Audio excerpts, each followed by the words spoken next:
Black lights and booze burn when I record for Watts. And every black like Troy Davis who never had a fair shot. All black everything, everything black. Culture over everything, y'all. We taking it back. Welcome to Left to Black. I'm your host, Mark Anthony Neal. We're joined today by Professor Elliot H. Powell, who's Beverly and Richard Fink Professor in Liberal Arts and Associate Professor of American Studies and Asian American Studies at the University of Minnesota. He's the author of the just published Sounds from the Other Side, Afro-South Asian Collaborations in Popular Music, published by the University of Minnesota Press. Of Sounds from the Other Side by Beck Bald writes, the book is a crucial intervention in the scholarship of Afro-South Asian cultural and political connections. An original, sophisticated, and multi-layered account of African-American musicians' creative engagements with South Asian musicians, and spiritualities. Welcome, Professor Powell. Thank you so much, Dr. Neal, and thank you for having me. I hope you're well, and I wanted to just say what an honor it is, and how excited I am to be on Left to Black and to be able to talk to you about the book. And I've just been such an admirer of your work and really everything that you've done in terms of Black popular culture and Black cultural studies, and especially around music. So this is just a really cool moment for me. I appreciate hearing that, Elliot, and this is such a wonderful book that you've written. Talk a little bit about your travels to thinking about Black musicianship and Black music and their relationship with South Asian musicians and culture.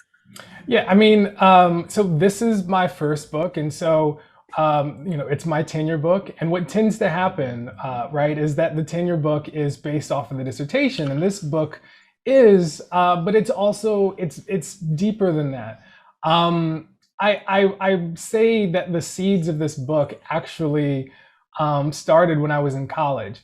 So I was in college at the University of Chicago at a time where there was a lot of sampling of South Asian music, whether or not that's Bollywood. Sometimes it's more kind of sort of Indian sort of classical music.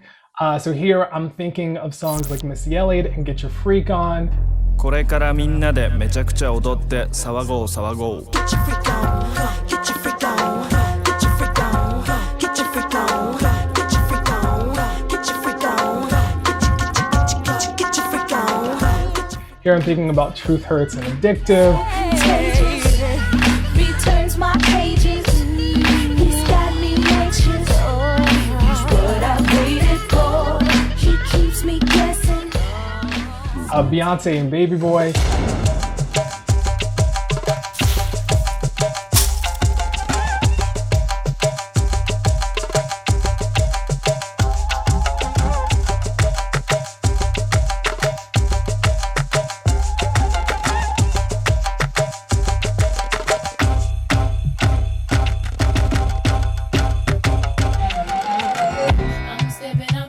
So these were the songs that were very much on the radio constantly. And I was in college at the time, and I was taking music classes, and I wanted to just kind of write about it. And lo and behold, the professor was like, this is actually pretty cool. And so I expanded that paper into a much longer paper for a Mellon Mays paper, and that ended up being what I submitted when I actually applied to grad school. And so I went into grad school wanting to kind of study this moment.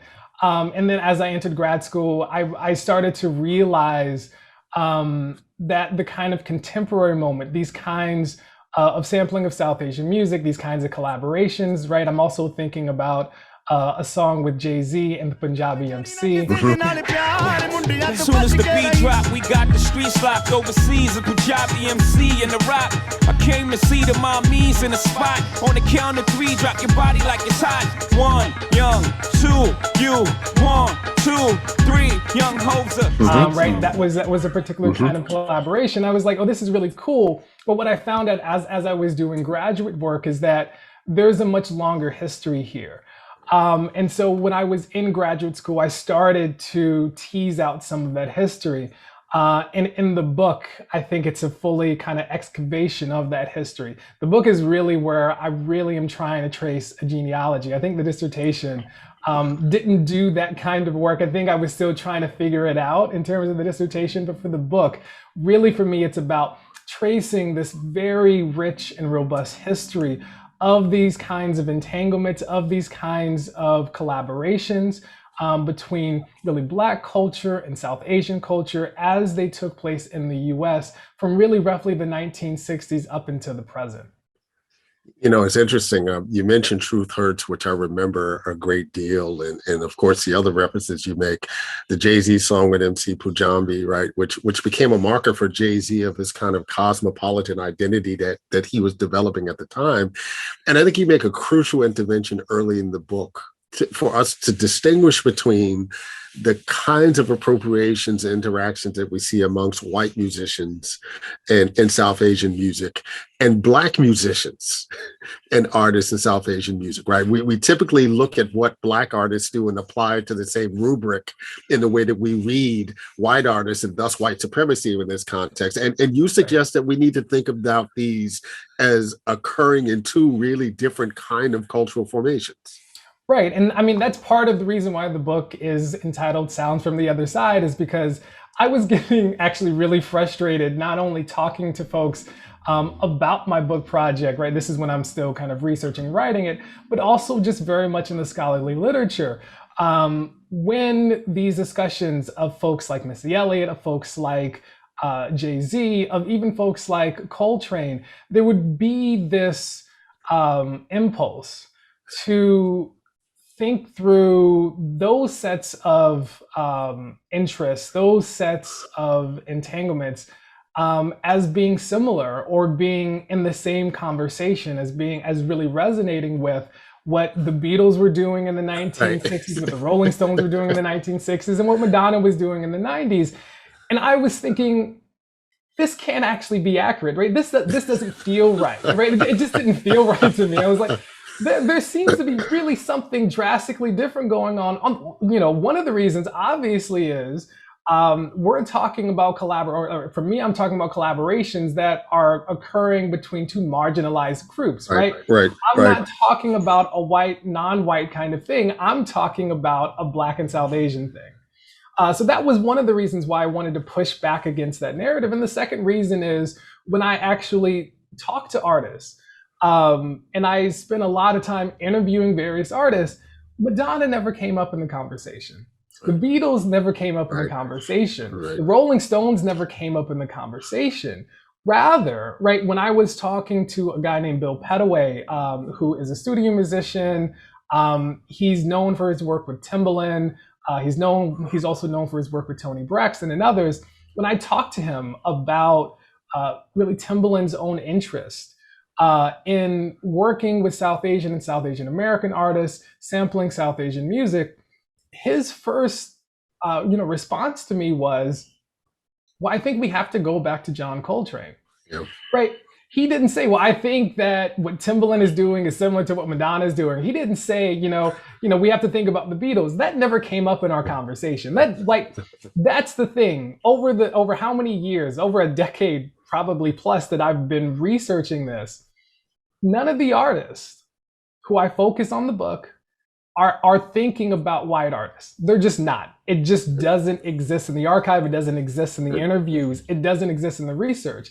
And so for me, part of where I'm actually coming from and thinking about this other side is like, I'm interested in what's actually happening on the opposite of this white, non-white kind of narrative, right? I'm actually interested in these sets of collaborations, in these sets of investments and entanglements between Black and South Asian sets of musics and really musicians, right? And what kind of alternative world-making practices are very much the outcome of these kinds of collaborations.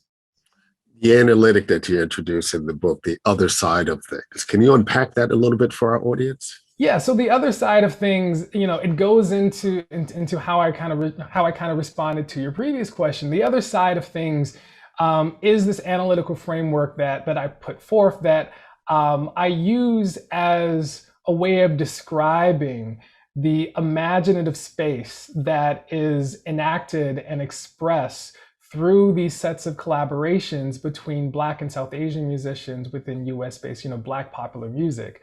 That the other side of things is really an insistence to say what seems to be happening, it's more than that, right? So what seems to just be about the music, what I argue about the book is that it's not simply about aesthetics. It's also really, it's also very much a kind of political affair. When we think about these sets of collaborations between Black and South Asian musicians, we might offhandedly think that that is solely about race and culture. But if we pursue the other side of things, then that means it's also, for me, about gender and sexuality. The other side of things is an analytic that says there's more than what you see, there's more than what you hear, right? And so in that respects, the other side of things also becomes a particular approach, particular mode of reading and listening that really insists upon us to think deeper, to think wider, right? To kind of think about these sets of histories in terms of Blackness and South Asianness as they take place within the US.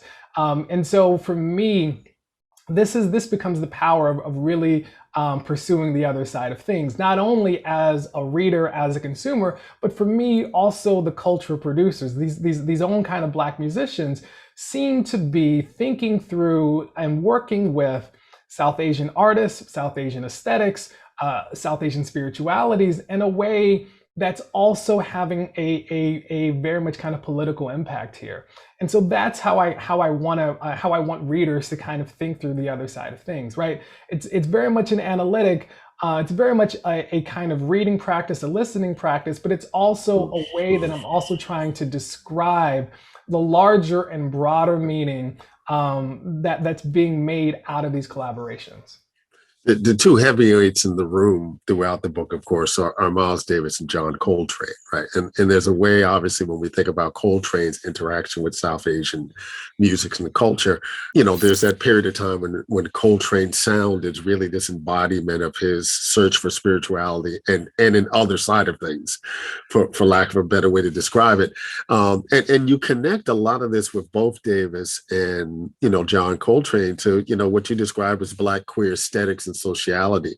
For Coltrane, a lot of that was his introduction and his playing of the soprano saxophone.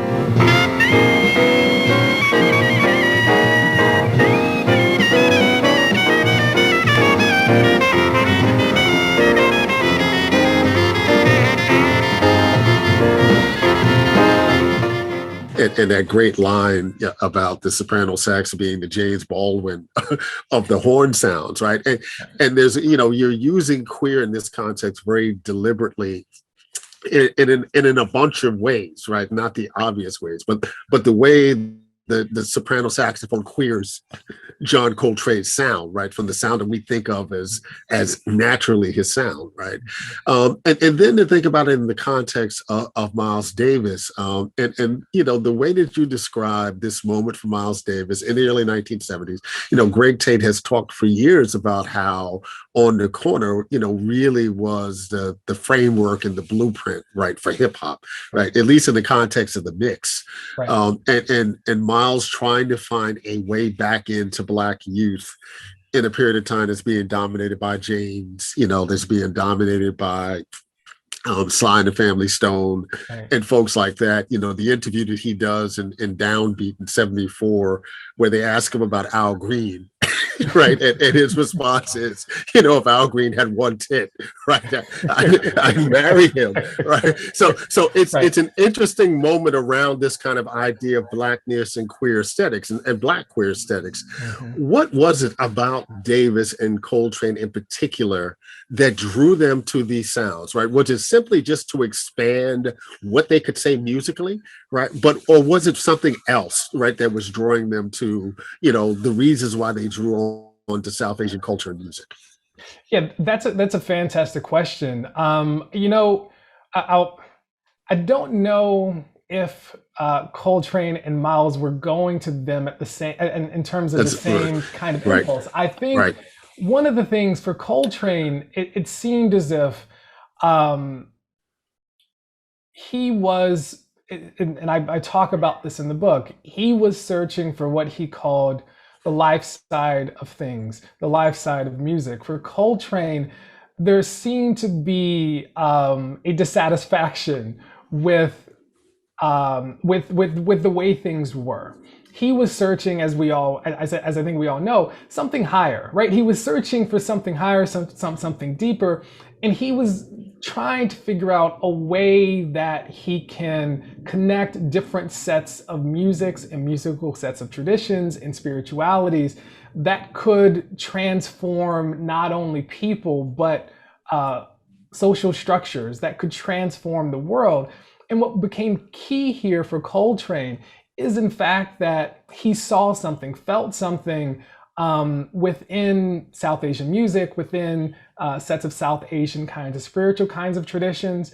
There was something for him, and it starts early. And this is I think really crucial for me. Why I didn't want to just think through this kind of later part of his career. I start in 1957 in that chapter because I want to make the argument that this is something that Coltrane had been wrestling with for a very, very long time. But this is, for me, what also in part makes Coltrane a little bit queer is that he was trying to break through these sets of norms that he saw governing jazz.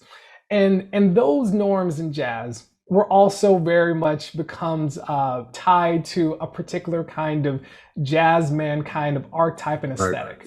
And so for Coltrane to actually think through the importance of South Asian music, to really push back against norms in jazz, but also norms within South Asian music, for me, I read that as a necessarily kind of queer kind of performance. Because it's necessarily about breaking down these more kind of masculinist jazz men archetypes that were very much bound to sets of jazz kinds of, it's very much bound to kind of jazz kinds of traditions. And so this is where I see Coltrane coming in. For someone like Miles, you know, it's really interesting because it's a very brief moment for him, right?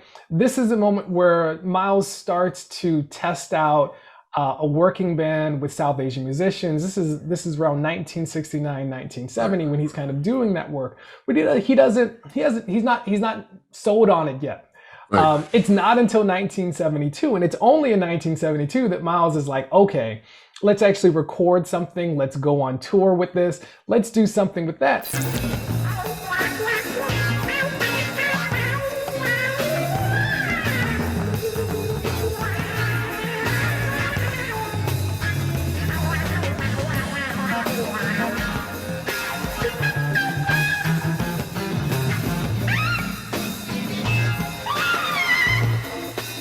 And I think part of what I find to be really fascinating about that is that Miles is going to South Asia at a moment when it doesn't quite make sense given what's happening in the world, especially in the US at the time.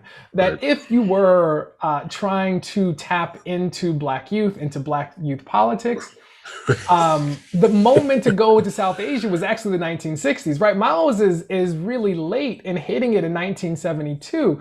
And so I read that to be really interesting because for me, it's in part Miles saying, no, there's still something here. There's still something to do with this kind of music. There's still a way to think coalition. There's the way to think about sort of coalitions when we think about Blackness and South Asian is through music.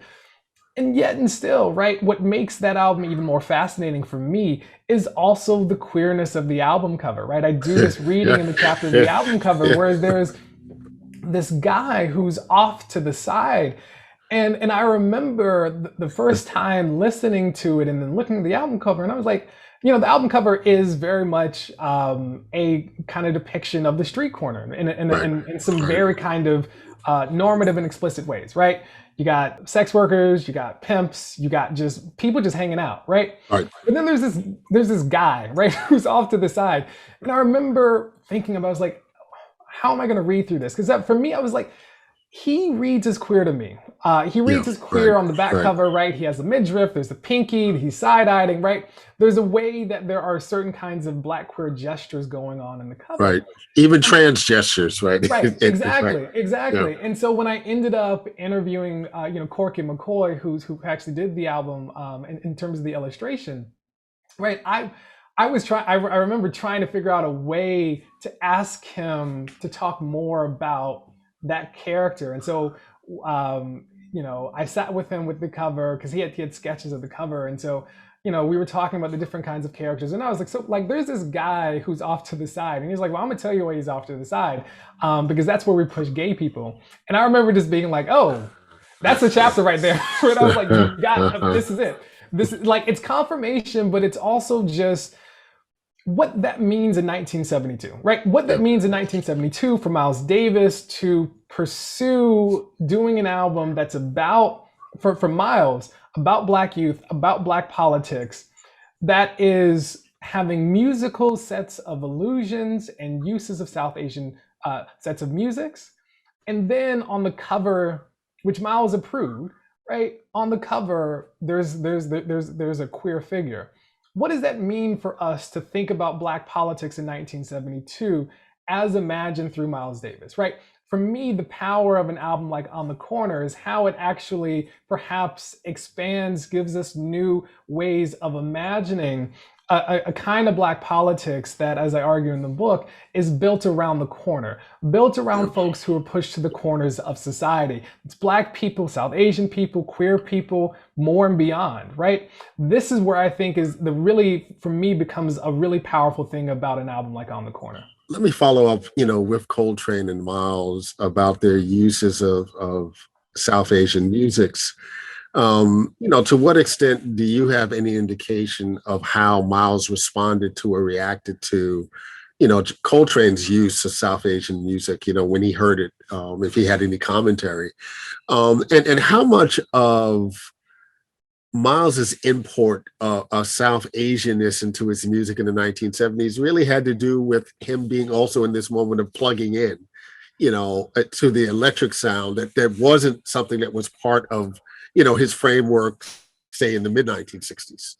Yeah, no, I think those are both really great questions. The first, in terms of answering the first question, I don't know quite for sure. What I can tell you is, talking to Corky McCoy, who again is the artist who did the album cover for On the Corner, but he was also Miles Davis's really good friend and personal photographer. And so I spent a lot of time with Corky and his wife, Sandra. And Coltrane came up a lot in our conversations. Even after their split, Miles was still very much following Coltrane, listening to Coltrane, talking to friends about Coltrane. There was a really important moment when I was talking to Corky McCoy about the kind of love. And it was just I don't even remember if I asked him about Coltrane. It just kind of came up in our conversations, and Corky just started to tell me about the deep love that Miles had for Coltrane, and that Corky said one of the few times that he ever saw Miles cry was when Coltrane passed away.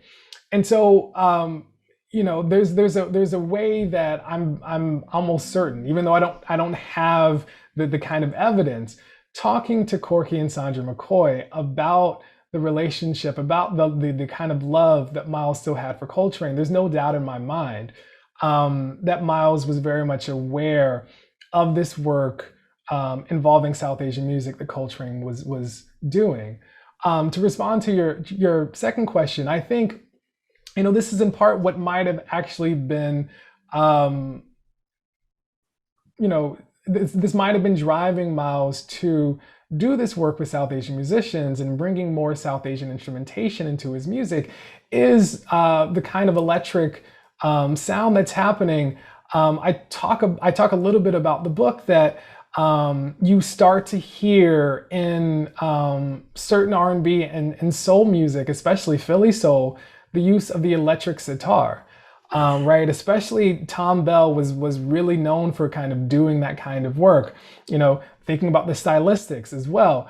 And so there's a way that perhaps Miles might have been like listening to that and thinking, well, y'all are using the kind of electric sitar. How about if I get someone who actually plays the sitar? How about if I one up you and get folks who can play the tabla, right? Miles is competitive. We kind of know that about him. And as you already mentioned, right? He knows his talent and he's very much confident in that. And so there's I think a way that an album like On the Corner also becomes a way for Miles to really stake his claim within what's happening in Black popular music at this moment in the early 1970s. Yeah, my favorite part of the book and the most surprising part of the book is the chapter that you do on Rick James. And just as a musical figure, there's a way in which our last memories of Rick James, via Dave Chappelle and the BET Awards, Right. Really overshadows the kind of impact that he had on Black music and pop music, really, from 1977, really until the late 1980s, with his own work, obviously the stuff that he was doing, with the Mary Jane Girls and Tina Marie and processing the do-rag. I mean, do-rags, we can go on and on. But he does his album, in 1986, Freak Flag, red, black, and green on the cover. It's released after, I would argue, his most accomplished album with Glow. Right. But it's his last album for Motown, and they're in a sort of moment themselves, right? And they don't really promote the album. But you argue that Rick James is actually really doing something extraordinary on this album in terms, obviously, in the use of South Asian musicianists and musics, but something that's distinctly political in ways that go beyond, celebrating smoking weed, right? Right.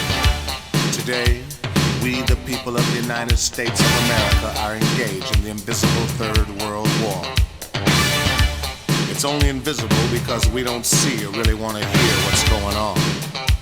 The fact of the matter is, there are over 10,000 armed and ready nuclear missiles in the United States alone, not counting other sites spread strategically across the globe.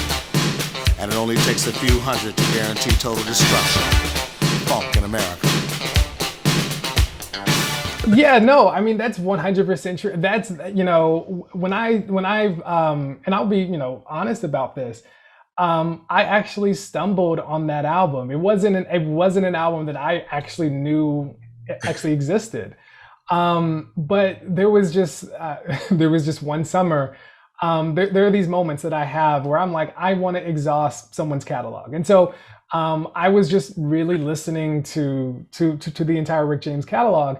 And so I was like, oh, what's this album called? The Flag. And so I was just listening to it and I was like, oh my God, there is a sitar on it. There is a tabla on it. And I was like, okay, so maybe this is going to the book. I hadn't yet, I hadn't sold myself on that. I was like, so this might be a footnote. This might be something else. But I was like, let me see what I can dig up further about it.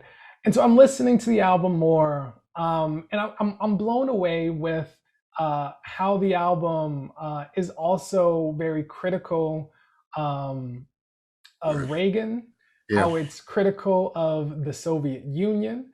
I was really, really blown away with that. And I was like, okay, so there's something political happening. There's the South Asian, there's a South Asian music stuff happening, which is also like, it's actually Rick James playing those instruments. Right. So I talk about in the book that there's this kind of forgotten period, and Rick James doesn't really talk about it that much in terms of his autobiography, but he talks about learning how to play the sitar, he's learning how to play the tabla. And me talking to other folks who worked at Motown, they talked about his love of really South Asian culture. In his home in Buffalo, he had this room called the India Room, where he had all these sets of instruments and books, right?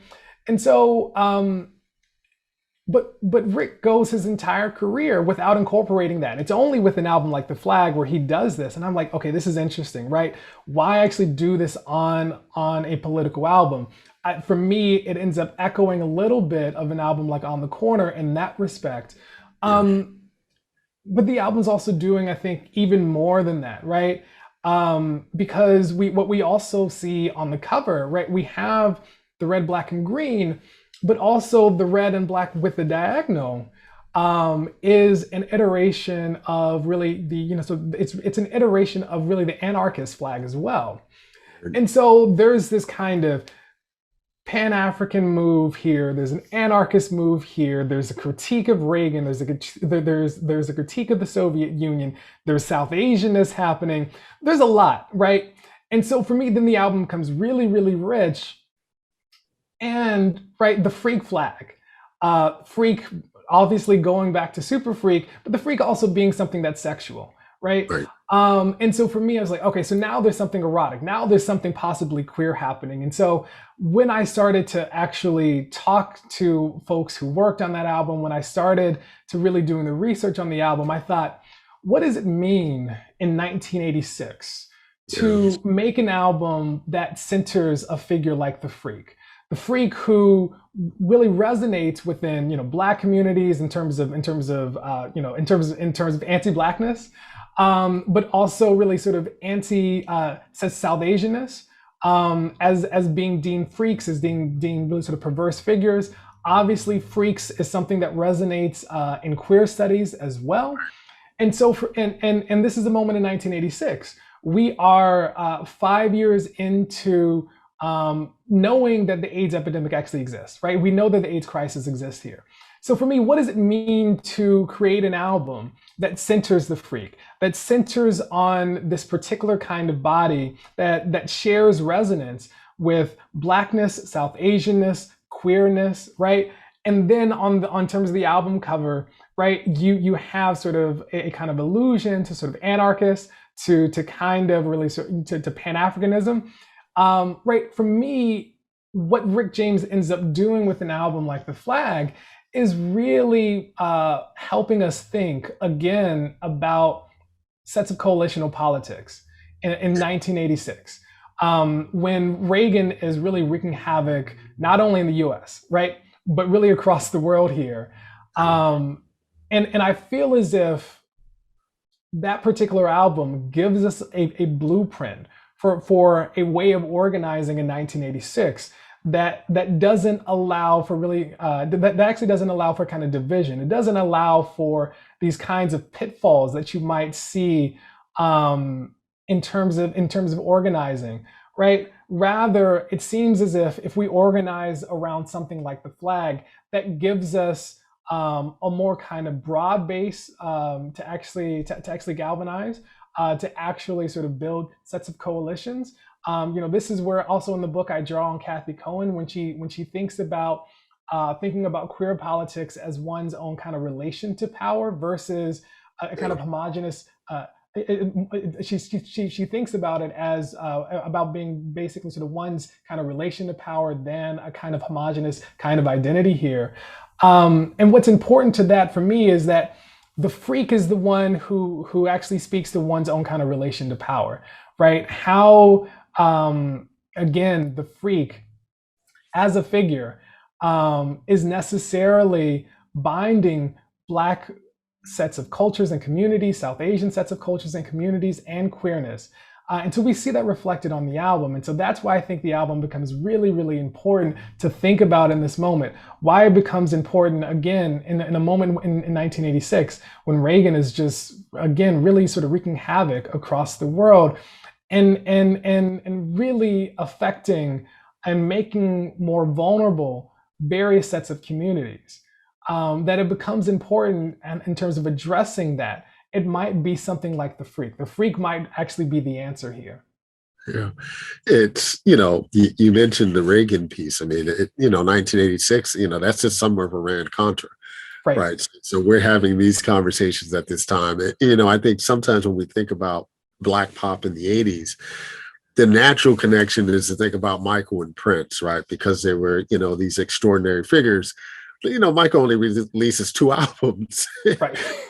in the 80s. It's really Prince and Rick James who have an earlier history with each other, right? Who are going back and forth with each other in terms of albums and, the Mary Jane Girls versus Vanity 6 and Apollonia 6. And in some ways, the flag is Rick James's Around the World in a Day.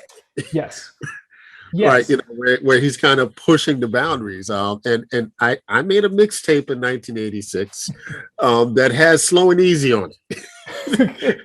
So I might be among the 15 people who actually went out and bought the vinyl.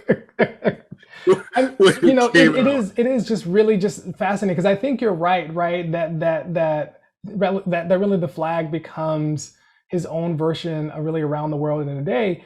And yet it also, I mean, you know, it's doing a lot. I'm trying not to, you know, have Prince fans get mad at me as someone who's also a Prince fan when I'm talking about this. Right. But I do wonder and think about the things that Rick is doing that seem to kind of go a bit beyond that, right? You know, I'm thinking about a song like America, right? This is obviously Prince, that is obviously satire. To certain sets of people, it sounds like satire, but to others, they might actually read it as Prince being patriotic. Right. With the flag, there's no semblance. There's no way to read that might be something that Rick is actually invested in, right? Silly Little Man is pretty explicit when he's talking, like what he actually means when he says that, right? So there's no kind of ambiguity with Rick. I mean, that's obvious. It's something that Rick is known for, right? It's very straightforward. And so again, that's why I also think it's just a really, really fascinating kind of album, even though it might be his own version of Around the World in a Day, because that's also an album, right, that's dealing with non-Western kinds of musics.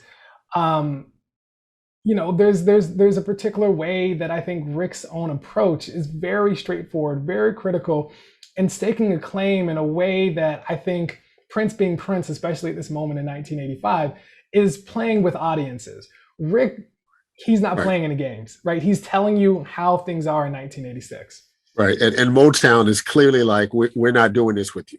Right. That's right. You're not Marvin Gaye, and this is not the business, you know, that we got in with you, right, to do. What's next for you, Professor Powell? God, what's next for me? Rest. You know, the book came out in November, you know, and it just took a lot out of me. You know, I got tenured during the pandemic, which is fantastic, but also like just tenure in a pandemic. Book comes out in the pandemic. We're obviously still in the pandemic, and the semester just ended this week. And so I'm looking forward to resting. That's the kind of immediate thing. Long term, you know, it's funny that we're ending talking about Prince here, because that's the kind of new project actually. Since 2015, I've been teaching a class at the University of Minnesota on Prince, on the 1980s, on really the feminist sex wars, which had a huge impact in Minneapolis. And so the book is about these kinds of intersections. It's about the rise of Prince in the 1980s, but also around the rise of discussions and debates among feminists when it came to pornography. And so it's thinking through these intersections of music and sex as they took place in Minneapolis during the 1980s. So that's the next project that I'm working on. We've been joined today on Left of Black with Professor Elliot H. Powell, who is Beverly and Richard Fink Professor in Liberal Arts and Associate Professor of American Studies and Asian American Studies at the University of Minnesota. Thanks for joining us today, Professor Powell. Thank you so much, Dr. Neal. It's been great. Thank you. You're welcome. Black lights and Bruce burn when I record for Watts, and every black like Troy Davis who never had a fair shot. All black everything black, culture over everything, y'all. We taking it back.